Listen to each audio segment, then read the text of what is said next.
विज्ञान की दुनिया में स्वागत है।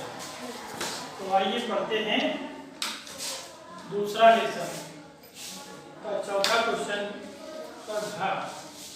ठीक है, उस दिन वाले लेक्चर में बता दिया था, तो आज इसको हम कवर करेंगे और समझेंगे आप लोग, फिर उसके बाद लिखोगे। प्रश्न है, साबुन और अपमार्जक में क्या अंतर है? ठीक है, तो दो वर्ड है। साबुन को पहले समझ लेते हैं क्या होता है, और उसके बाद अपमार्जक को समझ लेंगे। ठीक है, वही दोनों में डिफरेंस हो जाएगा। तो साबुन क्या होता है? नॉर्मली तो आप लोग व्यवहारिक रूप से उससे परिचित हो, ये सब लोग यूज करते हो ना, सब लोग यूज करते हो घरों में नहाने के लिए। जबकि रासायनिक रूप से इसको परिभाषित किया जाए तो जो साबुन होता है वो सोडियम या पोटेशियम, सोडियम या पोटेशियम के हाइड्रोक्साइड और वनस्पति तेल के परस्पर रासायनिक अभिक्रिया से बनाया जाता है। ठीक है बेटा, सोडियम या पोटेशियम के हाइड्रोक्साइड तथा वनस्पति तेल की रासायनिक अभिक्रिया के फलस्वरूप बनाया जाता है। ये क्या होते हैं? चिकने होते हैं और मुलायम होते हैं। साबुन सब लोग देखे हो, चिकने हैं और मुलायम। ठीक है, तो अगर परिभाषा की बात होगी तो सिंपल सी डिफिनेशन है एक लाइन की। तो जो साबुन होते हैं वो सोडियम या पोटेशियम के हाइड्रोक्साइड और वनस्पति तेल की पारस्परिक अभिक्रिया के फलस्वरूप बनाए जाते हैं। ठीक है, या प्राप्त किए जाते हैं। ये तो हो गई साबुन की बात। हाँ, अब अपमार्जक क्या होता है?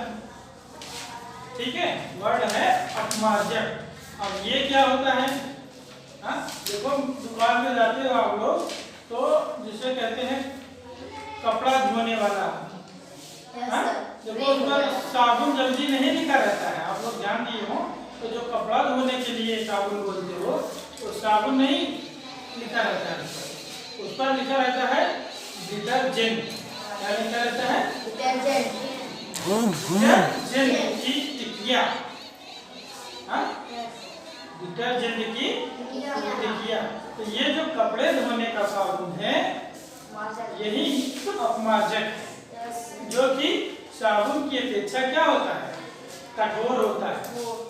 ठीक है, और नहाने का साबुन तो चिकना होता है और ये अपमार्जक है जो है कठोर होता है। हाँ, खुरदुरा होता है और कठोर जल में ये क्या करता है? झाग भी अधिक देता है, और इससे जब आप कपड़े की धुलाई करते हो ये कपड़े को भी अच्छी तरह से साफ कर देता है, जबकि उतनी अच्छी तरह से नहाने का साबुन नहीं।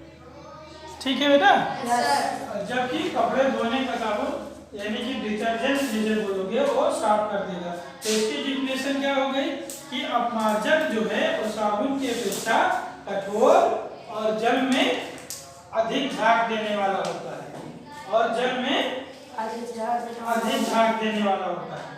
तो हम लिख लेते हैं बारी बारी से इसको। तो सबसे पहले लिख लेंगे हम साबुन क्या होता है। ठीक है बेटा, तो चाहो तो हेडिंग बना लो या वैसे ही लिख लो।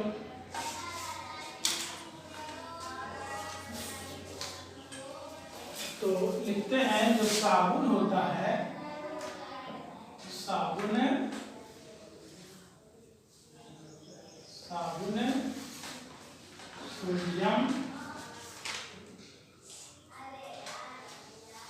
सोडियम या पोटेशियम सोडियम या पोटेशियम के हाइड्रोक्साइड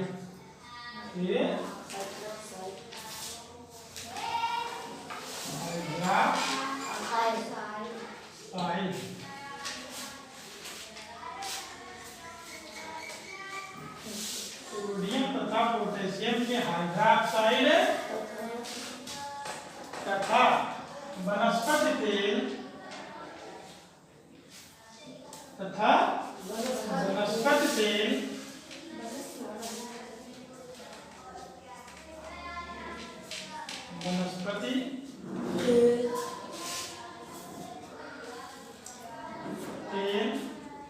के पारस्परिक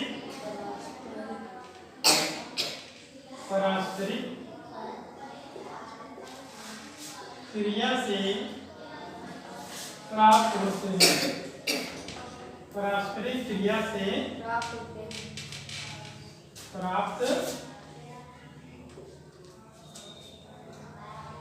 होते हैं। ठीक है बेटा, ये तो हो गई साबुन की बात। कि जो साबुन होते हैं और सोडियम या पोटेशियम, ध्यान से समझ लो ताकि आपको अच्छी तरह से लर्न हो सके। नहीं फिर समझने में नहीं समझते हो तो याद करने में इसलिए कठिनाई होती है। जो साबुन होते हैं वो सोडियम या पोटेशियम के हाइड्रोक्साइड तथा वनस्पति तेल, देखो 2 पॉइंट भी, सोडियम या पोटेशियम के हाइड्रोक्साइड तथा वनस्पति तेल की पारस्परिक क्रिया से प्राप्त हो जाते हैं। ठीक है बेटा। और जबकि डिटर्जेंट क्या होता है, यानी कि अपमार्जक पेट्रोलियम के हाइड्रोकार्बन से बनते हैं। तो लिख लेंगे इसी में, जबकि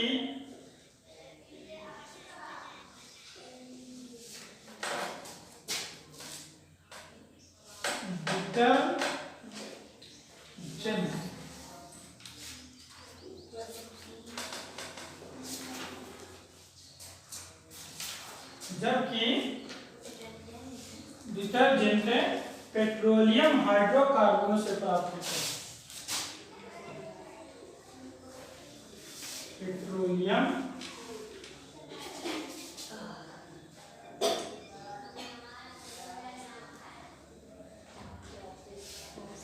हाइड्रोकार्बन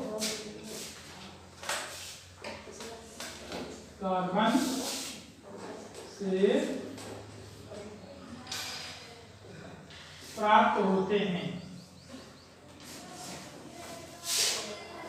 और ये साबुन की अपेक्षा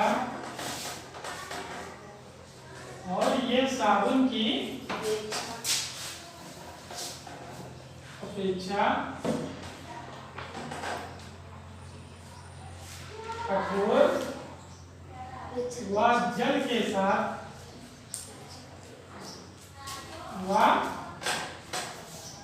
के साथ अधिक झाग देते हैं।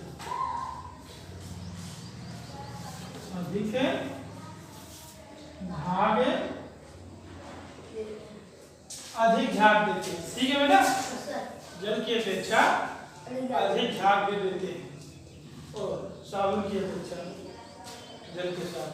ठीक है, अब ये क्वेश्चन कंप्लीट हो गया। अब देखते हैं अगला क्वेश्चन क्या है और उसके बाद इसको लिखते हैं। तो अगला क्वेश्चन है आपका कि मृत्तिका क्या होता है। ठीक है बेटा, एक वर्ड है मृत्तिका। ये क्या होता है इसको आप लोग समझ लो, बहुत ही आसान सी बात है। ये देखो, जनरली आप लोग देखोगे मिट्टी के बर्तन बनाए जाते हैं। आजकल गर्मियों के दिन है तो देखोगे मार्केट में खूब बड़े बड़े छोटे छोटे मटका मिल रहे हैं ना। तो इन बर्तनों को मिट्टी से बना के किया जाता है, उच्च ताप पर पकाया जाता है। और जब पकाते हो तो इन पके हुए बर्तनों को भी कहते हैं मृत्तिका, यानी कि उच्च ताप पर पकाई गई मिट्टी को ही मृत्तिका कहते हैं। तो सिंपल सी डिफिनीशन बन गई कि मृत्तिका क्या होता है। ठीक है, मृत्तिका क्या होता है, उच्च ताप पर पकाई गई मिट्टी को ही मृत्तिका कहते हैं। समझ गए बेटा? समझो, उच्च ताप पर पकाई गई मिट्टी को ही मृत्तिका कहते हैं। तो इसका आंसर हो जाएगा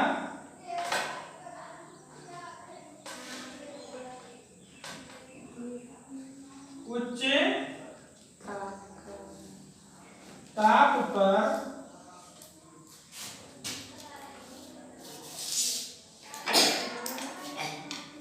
उच्च ताप पर पकाई गई मिट्टी उच्च ताप पर पकाई गई मिट्टी को ही मृतिका कहते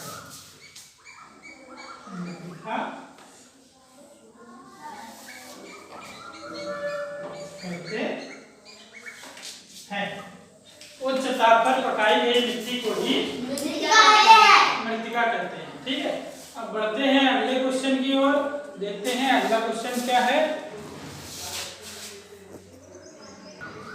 अगला क्वेश्चन है संश्लेषित रेशे क्या है।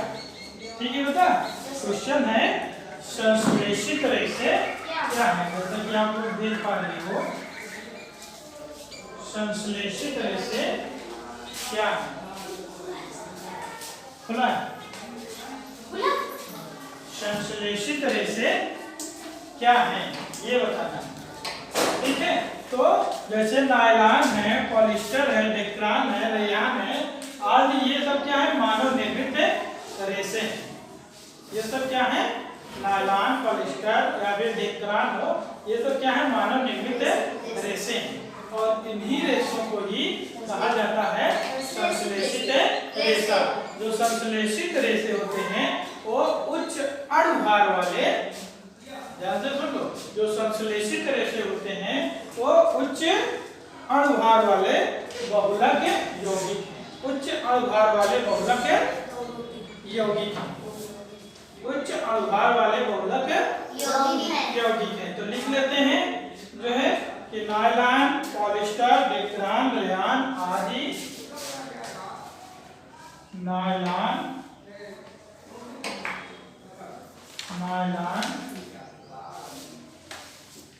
पॉलिस्टर,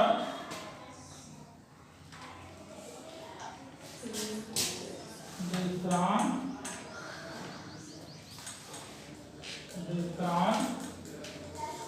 आदि मानव निर्मित रेशे हैं।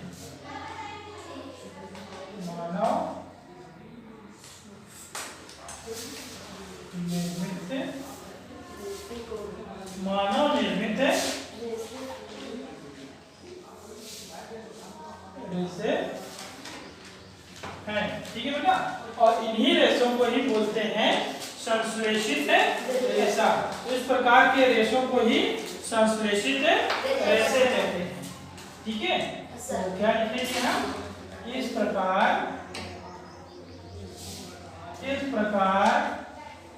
के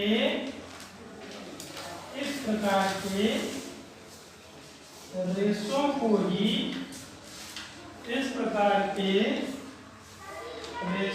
ही संश्लेषित रेशा कहते हैं। संश्लेषित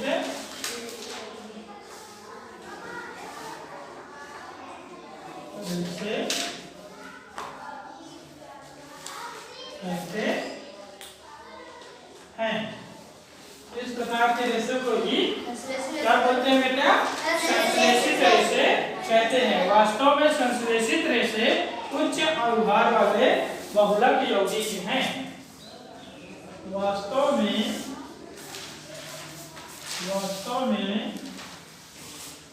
संश्लेषित रेशे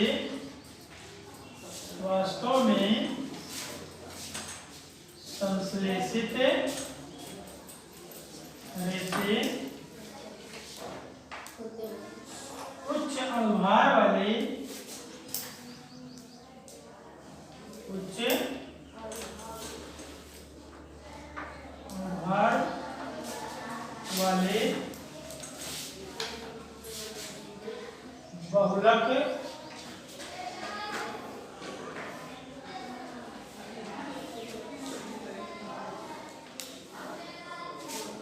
बहुलक यौगिक है। उच्च अणुभार वाले बहुलक यौगिक है। ठीक है, तो इस प्रकार ये भी कंप्लीट हो गया। अब अगले क्वेश्चन की ओर बढ़ते हैं। संश्लेषित रेशा क्या क्लियर हो गया ना। जैसे नायलॉन है, पॉलिस्टर है, डेक्रान आदि मानव निर्मित रेशे हैं और इन्हीं रेशों को ही बोला जाता है संश्लेषित रेशा। इन्हीं रेशों को ही होता है वो उच्च अणुभार वाले, यानी कि जिनका अणुभार बहुत ही ज्यादा होता है, बहुलक यौगिक होते हैं। ठीक है, तो अब बढ़ते हैं अगले क्वेश्चन की ओर। इसको नोट कर लोगे तब फिर लिखा अगला क्वेश्चन।